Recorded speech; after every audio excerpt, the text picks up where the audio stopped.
یہ تیسری حکمت تھی. اس کے بعد چوتھی حکمت قرآن کو تدریجاً نازل کرنے کی یہ تھی کہ صحابہ کرام رضوان اللہ تعالی علیہ مجمعین یہ انقلابی مجاہدین تھے. انہوں نے اپنی زندگیاں حضور کے کہنے پر اللہ اور اس کے دین کے لیے وقف کر رکھی تھی. یہ مجاہد سر بکفن ہو کر میدان کارزار میں ہمیشہ کے لیے اتر چکے تھے. تلوار اور کردار دو ہی ان کے اسلحے تھے، اور یہ اللہ کے اس وعدے کو مکمل کرنے کے لیے کہ الا ان حزب اللہ هم الغالبون، کہ بے شک اللہ کا گروہ ہی غالب آنے والا ہے.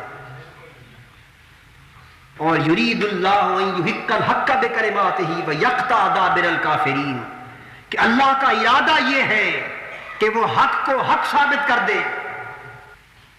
اور باطل کو جڑ سے کاٹ دے. لیحق الحق ویبطل الباطل، تاکہ حق نکھر کے سامنے آ جائے اور باطل ہمیشہ کے لیے دب جائے. اللہ کے اس وعدے کو سچا ثابت کرنے کے لیے انہوں نے اپنی زندگیاں دین کی خاطر وقف کر رکھی تھی. لیکن صورتحال یہ تھی کہ ظاہری اسباب بہت کم تھے. جنگ ہوتی تو ان کی تعداد قلیل اور کافروں کی تعداد بے حد و حساب ہوتی. اسلحے کا موازنہ ہوتا تو ان کے پاس چند تلواریں اور دشمن کے پاس ہزاروں ہوتی. سواری کا مسئلہ آتا تو چار چار سواروں کے حصے میں ایک سواری آتی اور کفار کے پاس بے حد و حساب سواریاں ہوتی. وسائل کا مسئلہ آتا تو یہ فاقے کی شامیں بسر کر کے میدان جہاد میں جنگ لڑتے، روزوں کے ساتھ جنگ لڑتے، اور کفار کے پاس سامان خوردنوش کی کوئی کمی نہ ہوتی. الغرض ظاہری اسباب کے اعتبار سے ان کا اور عالم کفر کا کوئی مقابلہ نہ تھا.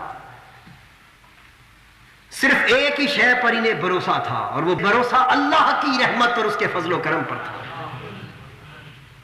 اللہ نے یہ کہہ رکھا تھا کہ کامیابی اور کامرانی تمہارے قدم چومے گی.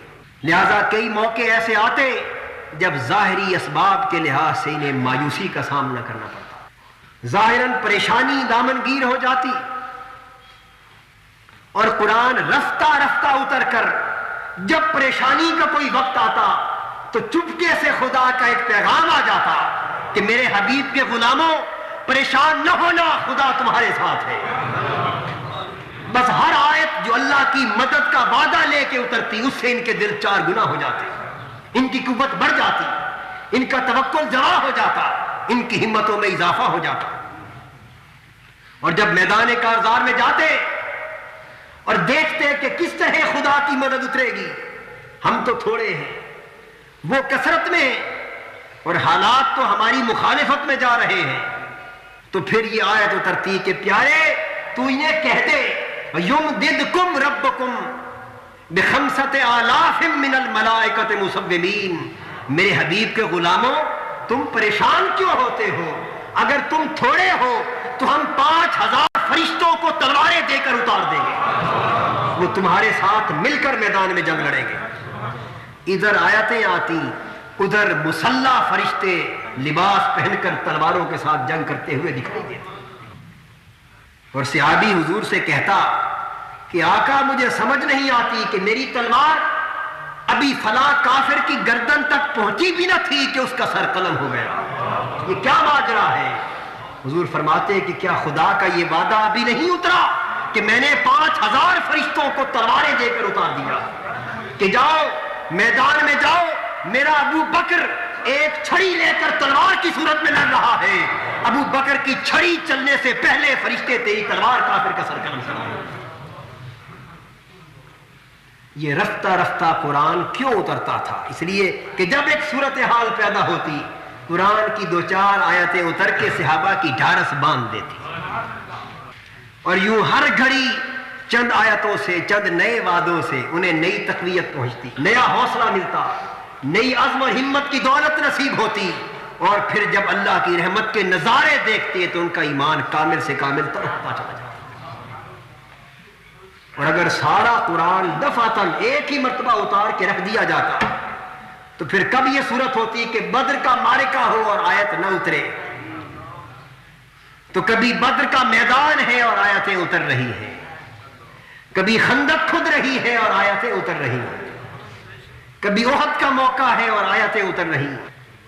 تو ہر موقع پر آیتوں کا اترنا ان کے ایمان کی تقویت کا باعث ہوتا. تو رفتہ رفتہ حسب ضرورت قرآن کو تھوڑا تھوڑا کر کے اتارنے کی حکمت یہ بھی تھی تاکہ قدم قدم پر حضور کے ان انقلابی غلاموں کے حوصلے بلند ہوتے رہیں, ان کی ہمتیں جمع ہوتی رہیں, اور انہیں پتہ چلتا رہے کہ یہ جتنی کامیابیاں ہو رہی ہیں یہ ہماری قوت سے نہیں بلکہ اللہ کے فضل و کرم سے ہو رہی ہیں, یہ حضور کی رحمت کے تصدق سے ہو رہی ہیں. پانچویں حکمت قرآن مجید کے تھوڑا تھوڑا ہو کے نازل ہونے کی یہ بھی تھی کہ صحابہ کا قلبی تعلق محبت اور عشق کے حال میں اللہ سے قائم رہے.